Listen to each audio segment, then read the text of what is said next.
আবার এখন আমার উপরে অত্যাচার চালু হয়ে গিয়েছে, দিন রাত আমার উপরে অত্যাচার চলছে। বাবা, ফোন করার উদ্দেশ্য হলো আর আপনাকে আমার উপরে মায়া দয়া করতে হবে না। আপনার বাড়িতে গিয়ে আমি যেন আপনার বোঝ হতে চাই না, আপনার বাড়িতে গিয়ে আমি ভেজাল করতে চাই না, আমি যেন নিজের জীবনটাকে বিলিয়ে দিতে চাই, আমার জীবনটাকে শেষ করে দিতে চাই। বাবা তাকে বলছে, মা তুমি এখন কোথায় আছো? তোমাকে নিয়ে আসার ব্যবস্থা হবে। মা তুমি কোথায় আছো? আমি এখন গাড়ি পাঠাচ্ছি, তোমাকে নিয়ে আসা হবে। তোমাকে জান দিতে হবে না, তোমাকে নিজের আত্মহত্যা করতে হবে না, তোমাকে ফাঁসি নিতে হবে না, তোমাকে পানিতে ডুবে মরতে হবে না। মা তুমি এগুলো জঘন্য কথা, অশ্লীল কথা মুখ দিয়ে বের করো না, এগুলো হচ্ছে সব থেকে নাজায়েজ কথা। মা তোমার নাম হলো সুন্দর নাম আয়েশা। বলছে বাবা গো, আমি যেন আর তোমার মধ্যে তোমার কাছে গিয়ে আমি আমার এলাকার বা কোনো জাতির মধ্যে আমি নিজের চেহারা দেখাতে চাই না, আমি এই পানিকে বন্ধু বানিয়ে নিতে চাই, হাওয়াকে বন্ধু বানিয়ে নিতে চাই। সেই কথা বলে একটা ভিডিও ক্যামেরা করে ভিডিও করে আবার সে যেন সেতুর উপর থেকে ব্রিজের উপর থেকে লাফ কেটে পড়ে গেল। কিসের কারণে বন্ধু? শুধু তেজের কারণে, ডিমান্ডের কারণে। স্বামী স্ত্রীর উপরে যেন টর্চার এত করতে লেগেছে। তোমার বাবাকে বলো, তোমার বাবা আমাকে কিছু পয়সা দেবে। যখন দিলাম আবার চাই, আবার চাই, আবার চাই। তাকে মার গাল করে তার অন্তরটা যেন এরকম করে দিয়েছে, বলছে আমার বেঁচে থাকা করতে না থাকায় ভালো। অনেক আমার বন্ধু আছেন, যখন খতম হয়ে যাবে টাকা পয়সা শ্বশুরকে ফোন করতে বলবে, আমাকে টাকার প্রয়োজন। আমি সেই বন্ধুদের, আমার ভাইদের বলতে চাই, সেই ভাইদেরকে একটা শব্দ বলতে চাই, তাদেরকে একটা কথা বলা যাবে, যারা নিজে ইনকাম করার জন্য এরকম রাস্তা, এরকম পথ অবলম্বন করে না। কেমন করে 10 টাকা ইনকাম হবে, কেমন করে আমার ছেলে মেয়েদের ভরণ পোষণ হবে, সেই চেষ্টা না করে বসে বসে খাচ্ছে। শ্বশুর 10,000 দিল, 10,000 খাওয়া হয়ে গেল, আবার এদিক ওদিক ঘুরে আবার বলছে কিছু টাকা চাই, আবার তখন সেই যেন নিজের স্ত্রীর উপরে মারধর চালু হয়ে গেল। মীর বাবারা জামাইকে কেন হাজার হাজার টাকা দেয়, জামাইকে কেন সুন্দর সুন্দর জামা কাপড় খরিদ করে দেয়? উদ্দেশ্য হলো আমার মেয়েটাকে সুন্দরভাবে রাখবে, আমার মেয়েটার উপরে জুলুম অত্যাচার করবে না। তা না করে তার উপরে এত অত্যাচার আরম্ভ হলো যে বলার সীমা নাই। সে ভাইটাকে বলা যাবে কি? বলা যাবে জানেন? তাকে কি বলবেন? আমাদের সমাজে একটা কথা আছে, মুলুক খাওয়া। মুলুক খাওয়া বুঝেন না? এখানে ওখানে 10 জায়গাতে খেলো, তার পেট ভরলো না, সব জায়গাতে খাবে, লোককে ঠকবে, লোককে ঠকাবে, লোককে মিথ্যা বলে এখান থেকে ওখানে, ওখান থেকে এখানে, তার নাম পড়ে গিয়েছে মুলুক খাওয়া। দেখতে পাবেন ওই লোকটা যখন বাজারে বা কোনো জায়গাতে যাবে, তখন কিছু লোক বলবে, এই যে দেখে মুলুক খাওয়া এলো। বুঝতে পারলেন? ইয়াকে আরো ভাষাতে বলে হাঁড়ি চাটনা, হাঁড়ি টোংরা, এগুলো শব্দ বলে। আর একটা ভাইটাল ইন্টারন্যাশনাল শব্দ হলো জানেন কি? ওটা হলো ইন্টারন্যাশনাল ফকির। আগে তো টাকা চেয়ে নিয়েছে। তোমার কত বড় আওকাত, তোমার কত বড় শক্তি যে তুমি শ্বশুরের কাছে টাকা নিয়ে বিয়ে করলা, আর তুমি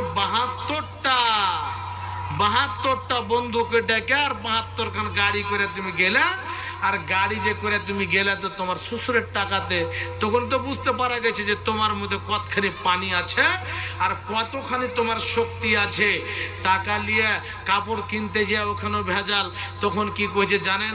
কোট প্যান্ট নেবো। ওর মাঞ্জা মরা, মাইজকর মরা হয়েছে, ওকে কোট প্যান্ট দেখে খারাপ লাগবে, ভালো লাগবে না। এইদিকে একটা টেढ़ा বোন এসছে ওর সাথে, টেढ़ा বোনটাকে ঘোঁচা মারছে, কহনা হ্যাঁ কোট প্যান্ট নেবো। আচ্ছা বলেন তো, কোট প্যান্টটা কোন সোনা দিয়ে তৈরি করে যে কোট প্যান্টটাতে এত ইজ্জত বেড়ে যাবে? সে যদি বলে গ্রামের মধ্যে ওকে যদি মুনটাকে হ্যাঁ ডাকে, আর গ্রামের মধ্যে যদি ঝড়ুকে হ্যাঁ ডাকে, কোট প্যান্ট পিনে সেদিন ওকে আব্দুল জব্বারকে হ্যাঁ ডাকবে। কোট প্যান্ট পিনে আরো কেবে আবে দেখ মুনটা কত, মানে দেখ শ্বশুরের বাড়িতে কোট প্যান্ট পেয়েছে, দেখ না হে কেমন লাগছে দেখে ওকে। ঝড়ুকে দেখ, ঝড়ু ছাড়া নাম পরিবর্তন হবে না। কোট প্যান্টটা যদি খুব সস্তা পাওয়া যেত তাহলে পরে কহেন তো আপনারা আজ সকলে জালসা শুনতে আসতেন কোট প্যান্ট পিনে? আসতেন না? সবাই আসতো। কিন্তু এখানে কথা আছে যে নিজের হলে বেলে খাই না, না নিজে পাই না বাড়িতে, আর পরের হলে খাই। তো ওখানে গিয়ে তখন দেখবেন কিছু কিছু লোক আছে বাড়িতে মাছকে মাছ, মাংস মাছ চোখে দেখে না, আর অন্যর বাড়িতে বিয়েতে যদি মাছ মাংস পেয়েছে তো বলছে এতে মিট মশলা দেয়নি, তো গরম মশলা দেয়নি, তো ঝাল পাত দেয়নি, একটু সিদ্ধ কম হয়ে গেছে। দেখা গেল যে মশলার ভান্ডার ওর বাড়িতে রাখা আছে। নাই? আপনাকে নিজের চোখে এবং কানে শোনা কথা বলছি, একদম শোনা কথা। ওখানে গিয়ে তখন চলবে ভাষণ। আর কোট প্যান্ট পিনছে কেন, চাইছে কেন? কোটের কাপড়টাতে লাগবে 650 টাকা, আর যে কোটটা সিলাবে কোট প্যান্ট মোটামুটি 4500 টাকা নেবে শুধু সিলাইয়ের টাকা। তখন ই কি কইছে, শ্বশুরকে একটু গিয়ারে ফাঁসায়, শালাকে যে আছে আছে, ওর বেটির তো বিয়ে দিতে হবে, কেন মেয়ে না। এখন যদি 12,500 টাকার কোট প্যান্ট চাই তাও দিবে, দরকার হতে গেলে পারে অন্য কিছু বন্ধক রেখে দিবে, তাও দিতে হবে।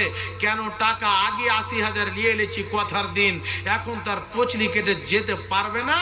তখন কাপড় কিনতে গিয়ে আপনার পাঞ্জি পাড়াতে হোক, চাই লালিত কুমার লালিত জৈনের দোকানে হোক, যে আপনার লাইসুলের আমার শেরশাবাদে একটা দোকান করছে ওর দোকানে হোক, ওখানে গিয়ে তখন চালু হয়ে গেল এই হুচ্চা মারা ছেলে যে তখন কোট প্যান্ট, আর এদিকে ফাল্লা আর চিল্লা ইন্টারন্যাশনাল ফকির তো আপনার বাড়িতে টাকা চাইবে না, ওই চাইছে।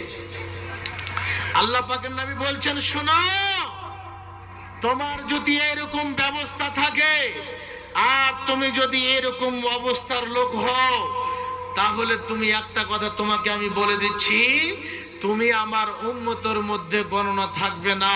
কেন? মানুষকে ধোঁকা দেওয়া, মানুষকে কষ্ট দেওয়া।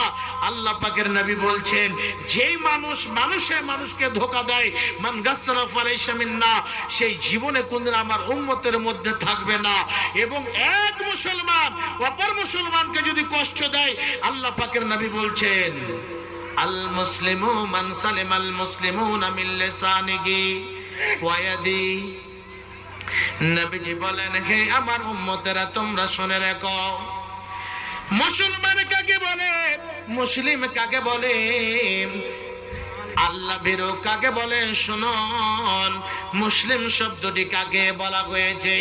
মুসলিম ওকে বলা হয় যে নিজের জীবনটা আল্লাহর জন্য বিলিং করে দিয়েছে, সব সময় আল্লাহর ভয় অন্তরে রেখে নিজের জীবন কাটায়, সেই মুসলমান। নবীজি বলেন, হে আমার উম্মত, আমি তোমাদেরকে শুনিয়ে দিলাম, হে আমার মুসলমান বান্দারা, হে মুসলমান, আল্লাহ পাকের নবী বলেন, হে আমার উম্মতেরা, তোমাদের হাতের দ্বারা এবং জবানের দ্বারা অন্য কাউকে কষ্ট দিয়ে নাম। মুসলিম ওই ব্যক্তি, আল্লাহ ভীরু সেই ব্যক্তি যে নিজের জবান দ্বারা নিজের হাতের দ্বারা অন্য কাউকে কষ্ট দিল না।